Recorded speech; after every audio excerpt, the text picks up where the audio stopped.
Welcome to CBT News with Shyann Malone. Good morning and welcome back to CBT News. I'm Shyann Malone. Thanks so much for joining us today. Here with today's top automotive headlines is Chris Riggins.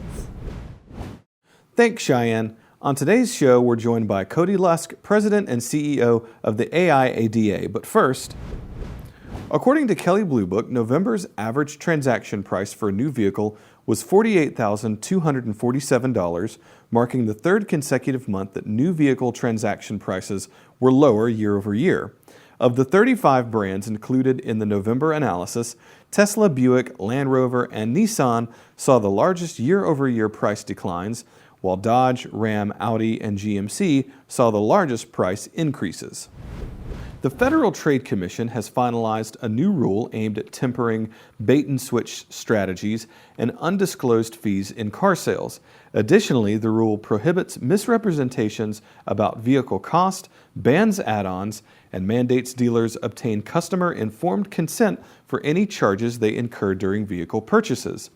However, Mike Stanton, CEO of NADA, criticized the FTC for allegedly fabricating data and not testing the proposal before implementing it. In a statement, Stanton said, quote, "This regulation is heavy-handed bureaucratic overreach and redundancy at its worst that will needlessly lengthen the car sales process by forcing new layers of disclosures and complexity into the transaction." Tesla recently issued a recall affecting nearly 2 million models sold in the U.S. due to its autopilot feature, which has been involved in nearly 1,000 crashes. The National Highway Traffic Safety Administration disclosed the recall in a letter to Tesla. The EV maker agreed to an over-the-air software update which started on Tuesday, December 12th. The update will reduce the usage of the auto steer feature if the driver repeatedly fails to demonstrate that they are ready to take control of the car while the feature is on.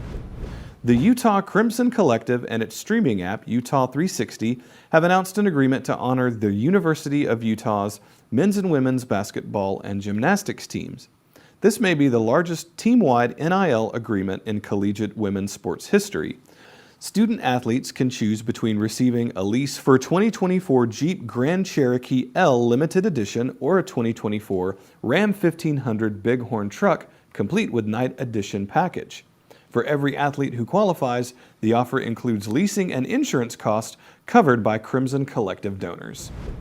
Don't go anywhere. Coming up next is Cody Lusk, President and CEO of the AIADA, to discuss the initiatives that further the association's goals this year. We'll be right back. Well, if you're not already subscribed to CBT News, now is the perfect time to do it. For over a decade, CBT has brought you exclusive and in-depth interviews with dealer principals, OEM executives, industry analysts, and top-level sales and management trainers. Join the thousands of automotive professionals that rely on CBT News for the insights that drive profits and maximize the bottom line. Subscribe today. Are there specific initiatives that have been particularly successful in advancing the association's goals this year? Yeah, I think, the elephant in the room was and still is really the EV mandate that, among other things, but really that's the one that we're still working on. And I think we've made significant headway in chipping away at this. If you look back and, rewind the clock a little bit when Tesla first hit the market, and it was interesting that now everything was going to go electric, and it was dealers don't want to sell EVs. Well, that really transformed, and really as we entered into 2023, dealers were making significant investments, millions of dollars of investments and upgrades to their facilities, and haranguing their power companies to get more power to their buildings so they could sell and provide sell service and provide power to these things. And unfortunately, the marketplace hasn't really taken off. And, that's been the story. I think the second part or the last quarter of this year has really been the sales just haven't taken off. And we've got these mandates that are coming, and we've seen dealer pushback. We've seen congressional pushback. We've seen a lot of pushback from the media and others. But most importantly, and the most important thing is there's been customer pushback. That's right. And none of this works if we don't have the customers buying these vehicles. That's right. Do you think people, the OEMs and everyone else out there, maybe not the dealers, But do you think the OEMs just looked at Tesla and said, oh, the market is there. If we build our own EV and we make it cool and stylish, and we can go up against Tesla, certainly with an incredible group of dealers nationwide and service centers and everything else, then we'll grab that market share and we'll be able to sell a significant amount of EVs out there.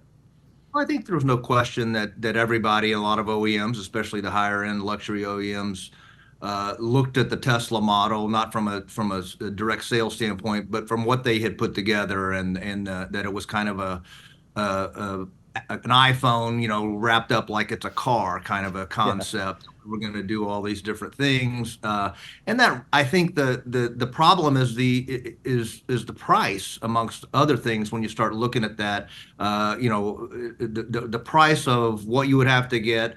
The range anxiety is very, very real. Mm-hmm. The charging stations, the lack thereof. And I mean, I think, when you boil it all down, it isn't just EVs, but I think if we look to the future, really the biggest thing facing our industry is the affordability issue. Right. And that's going to be a big hurdle as we head into 2024. Yeah, there's no question about it. Every dealer that I talk to feels as though that is an issue that does threaten the industry. You combine that with high interest rates that are happening right now. Sure, that those rates may come down next year at some point in time, but as it stands right now, you've got an 8%, 9% interest rate on some car loans, and then you couple that with a $50,000 average price of a new vehicle, or just under that, $35,000 for a used vehicle. It's like, where is this going? That is a major concern. Yeah, and you have a lot of people that were in leases that are now coming out, and they want the same vehicle for the same price, and It's just not. And that's very real. That's just now starting to hit. But we're closing the year strong, so that's always great. And we hope that we can keep this momentum moving forward. But we do know that there will be some headwinds coming their way. There always are.